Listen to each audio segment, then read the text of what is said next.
Following the forced closure of the Chinese consulate in the U.S. city of Houston, China ordered the shutting of the U.S. consulate in southwest China's Chengdu in retaliation. What happened after the closure of each consulate has also drawn wide attention.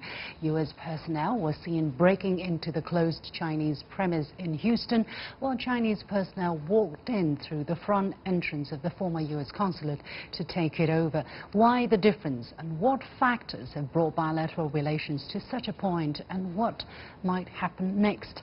Joining me to discuss these topics are HUIYAO, President of the Center for China and Globalization, and Peter J. Lee, Associate Professor of East Asian Politics at the University of Houston downtown. Gentlemen, welcome to the show.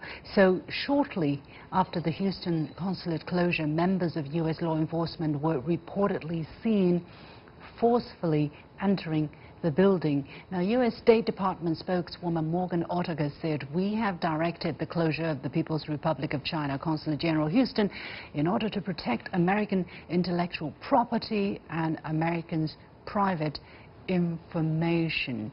So, Professor Wang HUIYAO, two things. First, the U.S. says the consulate was used for spying, or in the indirect quote, used as a hub for illegal spying. Are such claims legitimate basis for their action, and do local law enforcement personnel have the right to enter a foreign diplomatic building or premise, or former foreign diplomatic premise like that? Thank you. Yeah, I think this two incident, which is out of total surprise by probably most people in this policy field, is that the U.S. I think shut down the Chinese consulate very unpeaceful way, because it was given very short notice. It was also later there was no proper procedures.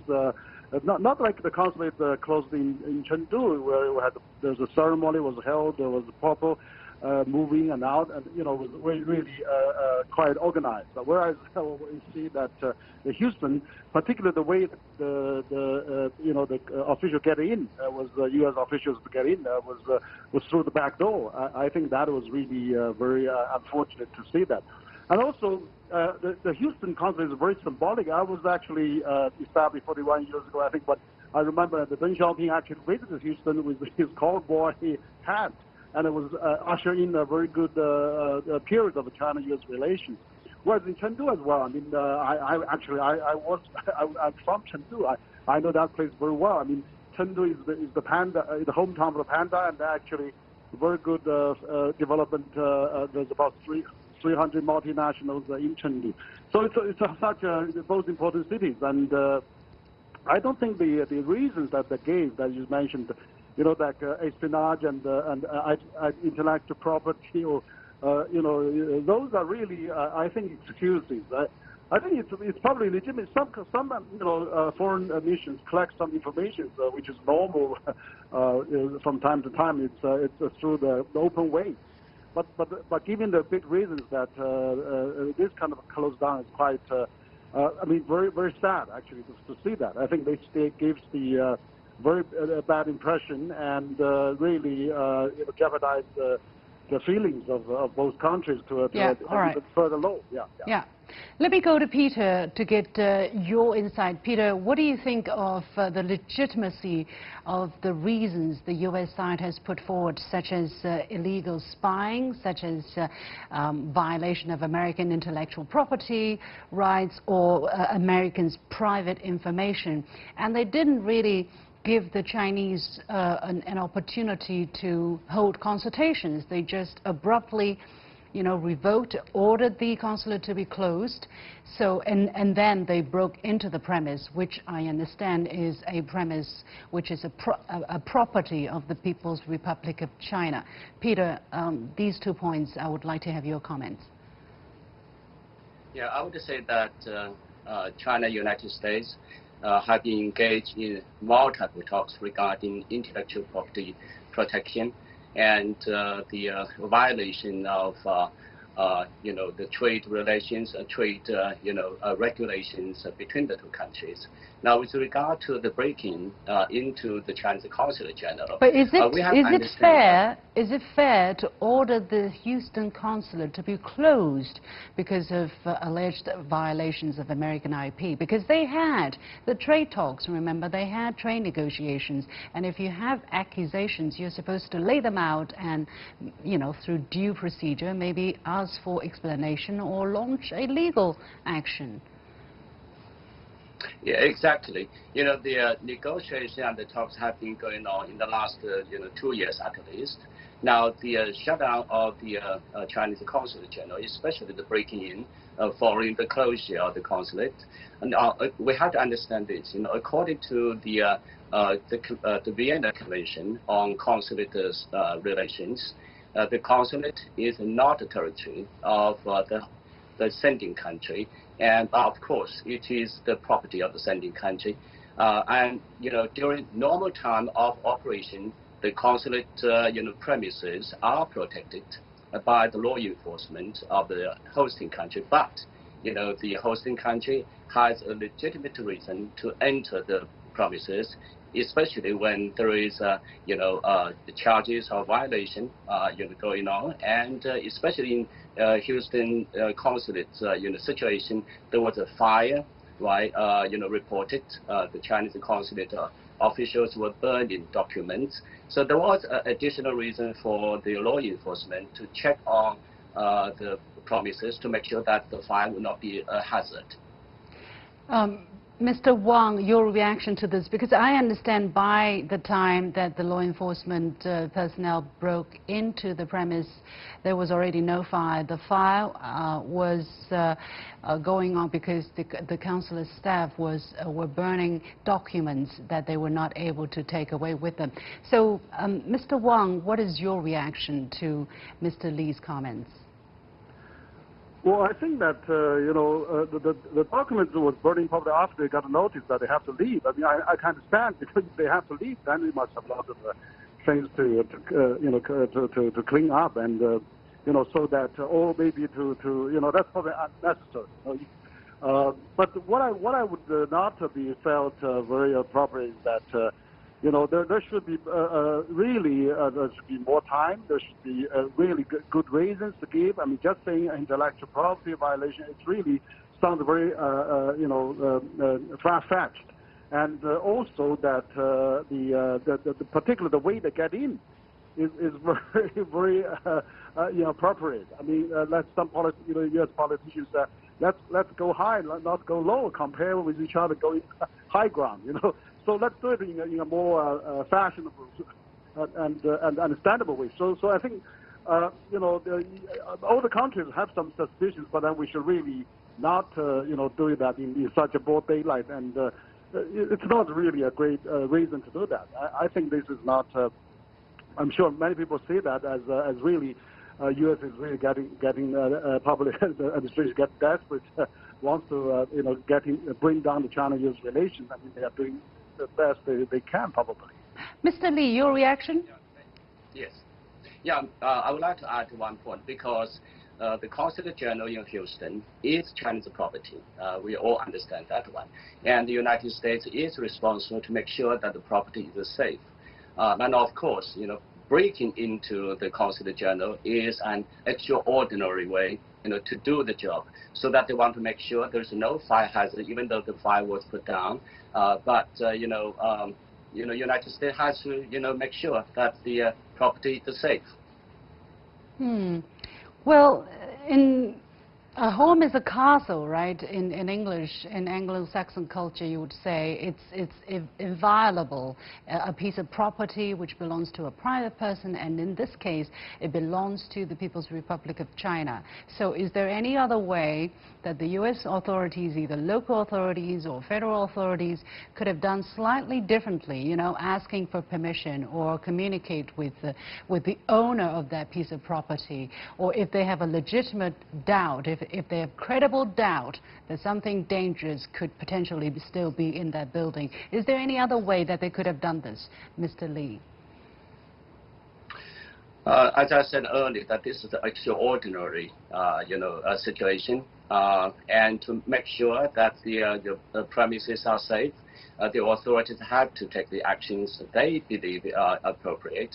And also, as I said, according to Article 31 of the Vienna Convention on Consular Relations, the hosting countries are responsible for the safety of the property.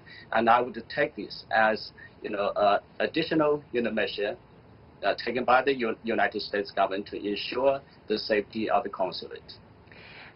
There is also an article on in the Vienna Convention on Consular Relations, Article 27, which says that a foreign consulate or premise is inviolable even at times of war.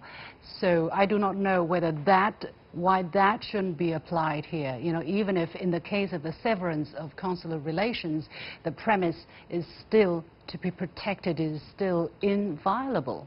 Mr. Lee. Exactly. Yes, exactly. Even in terms of war between the two countries, the consulate and diplomatic missions, but there is a separate, convention on that one. Those two, missions are inviolable as long as those two missions are not, engaged in activities outside the scope of the services. But, this is very difficult to describe, because then you can say, okay, I suspect that, staff in this embassy or consulate carried out suspicious activities. I can just break in and search. So where is the rule of law? I mean, is there no rules here? Because then, a foreign country, another country can break into the U.S. consulate and say, hey, I suspect something is happening in this place. It's extraordinary. I need to break in, Mr. Lee. We are still, waiting for more details regarding the accusations directed at Houston Consulate General of the People's Republic of China. But I have to also point out this is a very special time in the bilateral relationship. There's a lot of speculation, of course, but of course the action cannot be based on speculation.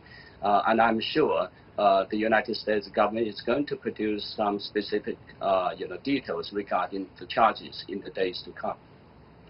Well, let's see. Mr. Wang, let me ask you about the Chinese action in Chengdu, because earlier we know that it was quite organized. Actually, a moving company were allowed to go into the premise and help move things out instead of what the Chinese were going through in Houston. And Chinese personnel walked in through the front gate and took over the premise.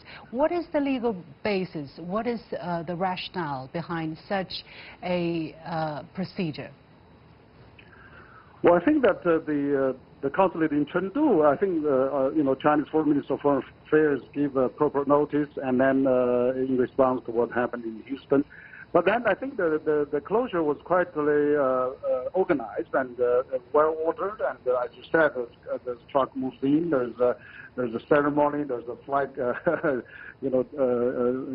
putting down ceremony, and then there's a proper the Consul General of the U.S. is giving speeches and everything. So I think that it's probably it's the premises of also of the U.S., but then it has really orderly handed in back to the Chinese. So I think this is really done in a very understandable, more polite way. Means rather than a break-in practice that the Chinese consulate in Houston has actually suffered. So I think this really shows the difference in how Chinese are really quite follow the international rules and convention. Do we know? And others.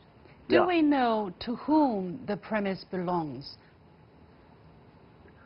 Well, I think that normally, I mean, the people, the practice internationally is the host country give the land, and then the guest country. Because it can be rented, it can be bought, yeah, it can also be rented.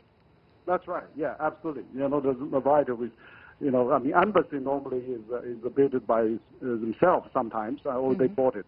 But anyway, but no matter when it is bought, it is no respect for regarded. So I think that I think the way that the consulate in Chengdu was closed down properly and compared with the one in Houston was really very abrupt. Yeah. Mr. Lee, you have a quick comment to make? The consulate in both countries are the property of the countries having the consulate. So in other words, they are not the territory. Say, the consulate general in Houston is the property of the People's Republic of China, but it's not considered a territory of the People's Republic of China. So law enforcement can, with a good reason, to go into the facility. Now, I want to say, the more orderly, checking of the American consulate in Chengdu may have something to do with, of course, the time is different, and may have something to do with the location of the consulate. I've never been to, American consulate in Chengdu, but the Chinese consulate in Houston faces a major street, and the main entrance faces a major street. And I believe that to, lessen the disruption to the traffic, the law enforcement went through the back doors. So that could be one of the reasons. And also another, possible consideration is if you go through the main entrance, you may, cause more damages.